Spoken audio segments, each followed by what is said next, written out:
She won't say, "Kiss me," but her body already did. And if you miss it, you might lose the moment forever. There's a silence that happens right before intimacy. A pause. A breath that lingers half a second too long. You feel it in your chest before you understand it in your mind. And that's where most people fail. They wait for words. But attraction, real attraction, rarely begins with language. It begins in the subconscious, in micro-movements, in the way her nervous system responds to your presence before her pride allows her lips to confess it. You've been there before, sitting across from her. Maybe it's late. Maybe the room is quiet. Maybe you're pretending to talk about something ordinary while something electric builds underneath the surface. And you're confused because she isn't saying anything obvious. She isn't leaning in and whispering what she wants. But something about her feels different. Softer. Warmer. Charged. That's because desire doesn't start in speech. It starts in the body. And the body doesn't lie. The first sign is the shift in proximity. She moves closer, but she doesn't announce it. It's subtle. At first, there's distance. A safe space. But then her knees angle toward you. Her shoulder turns in your direction. Her feet point at you like a compass that's already decided where north is. Attachment theory tells us that when someone feels emotionally drawn to another person, their body naturally orients toward their attachment figure. It's instinctive. Almost primal. You might think she just adjusted her seat, but her nervous system is seeking connection. The closer she sits, the more her body is testing safety, testing whether you'll close the gap or leave her suspended in uncertainty. And that uncertainty is powerful, because when she edges closer but doesn't cross the line, she's inviting you into a psychological dance. If you freeze, she withdraws. If you rush, she retreats. But if you remain calm, grounded, and aware, the tension builds. Dopamine starts firing in both of you. The anticipation becomes more intoxicating than the kiss itself. The second sign is the silence that stretches instead of breaks. She stops filling the space with words. Conversations slow down. There are pauses. And instead of rushing to change the subject, she lets the silence sit between you. That silence isn't awkward. It's loaded. Her pupils might dilate. Her breathing might shift. And suddenly you realize she's not listening to what you're saying anymore. She's feeling you. Psychologically, silence during moments of attraction activates vulnerability. When she allows silence, she's lowering her emotional armor. This is especially powerful if she's someone who usually talks a lot or hides behind humor. When she becomes quiet around you, it means her subconscious is processing something deeper. Her body is asking a question her ego is too afraid to voice. Will you notice? Will you lead? Or will you let the moment die? And here's where fear creeps in. Fear of rejection. Fear of misreading the signal. Fear of being too much. That fear is what kills connection more often than incompatibility ever does. Because while you're debating inside your mind, she's feeling inside her body. The third sign is the lingering touch that pretends to be accidental. Maybe she brushes your arm when she laughs. Maybe her fingers rest on your knee half a second longer than necessary. Maybe she fixes your collar, adjusts your sleeve, or lets her hand graze yours without pulling away immediately. Touch is the most honest language of attraction. The human body releases oxytocin through physical contact. Oxytocin deepens bonding. It lowers defenses. It creates emotional warmth. If she keeps finding reasons to touch you, even lightly, her subconscious is craving connection. But here's the deeper layer. Watch how she reacts after touching you. Does she pull back quickly, pretending it meant nothing? Or does she hold eye contact? Does her breathing change? That micro-reaction reveals everything. Because often she's battling internal conflict. Desire versus dignity. Vulnerability versus control. She wants you to feel it, but she doesn't want to risk humiliation. And if she's been hurt before, if she carries attachment wounds or trauma bonding patterns from past relationships, she may test you even more. She'll move close, then slightly away. She'll touch, then withdraw. She's not playing games. She's protecting her heart. She needs to see whether you're emotionally stable enough to handle intimacy without turning it into power. The fourth sign is the way her eyes hold you. Eye contact is not just visual connection, it's neurological. When two people lock eyes for longer than usual, their brain activity synchronizes. Studies show prolonged eye contact increases feelings of closeness and arousal. If she looks at your lips while you're speaking even briefly, that's not random. That's desire surfacing through the subconscious. You might notice her gaze drop from your eyes to your mouth and back again.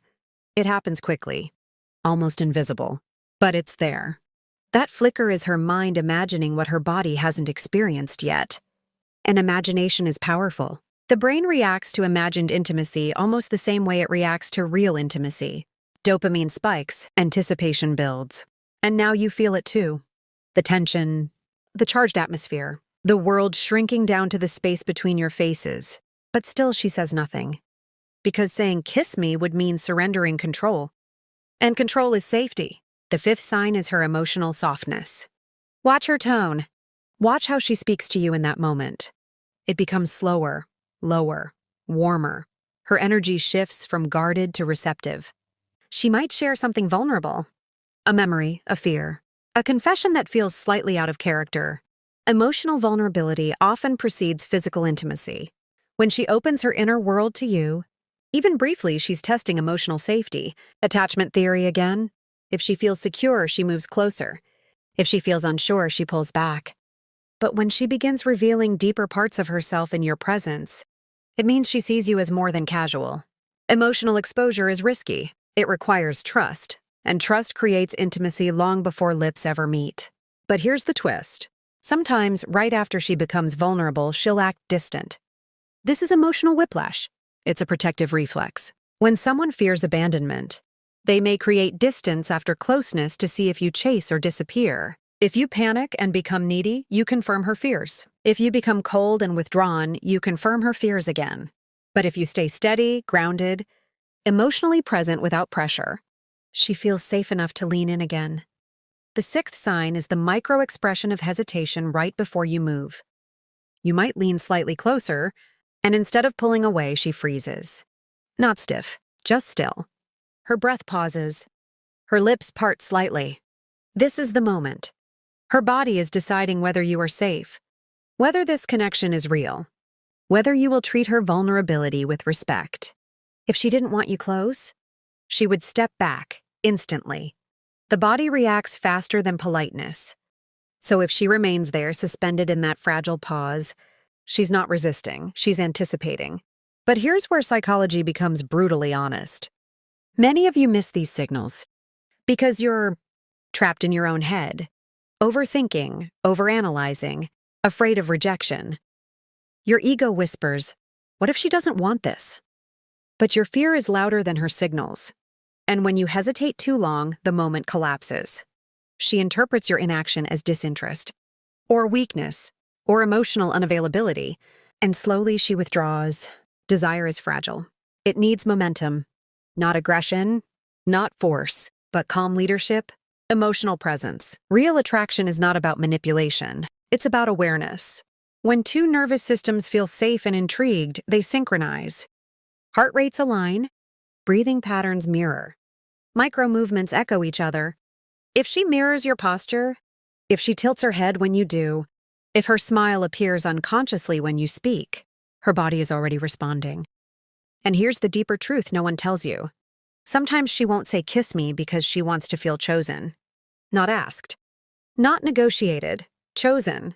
There's something psychologically powerful about being desired, without having to beg for it. It validates her femininity, her attractiveness, her worth. Validation triggers dopamine. Dopamine strengthens emotional attachment. But this only works when there's mutual consent and emotional safety. Reading her body requires empathy, not ego.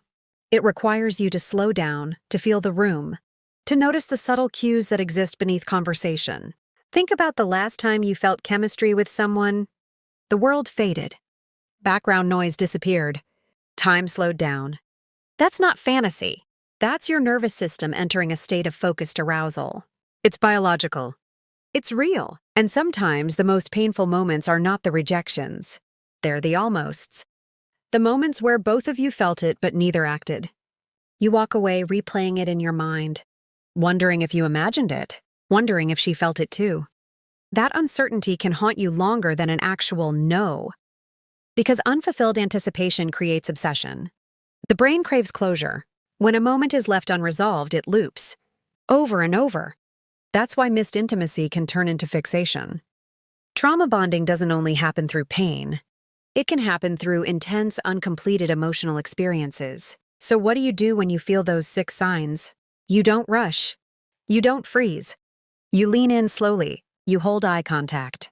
You let your intention be visible without words. And if she leans in too, even slightly, the answer is already there. And if she pulls back, you respect it instantly, because true confidence is not forcing connection. It's reading it accurately.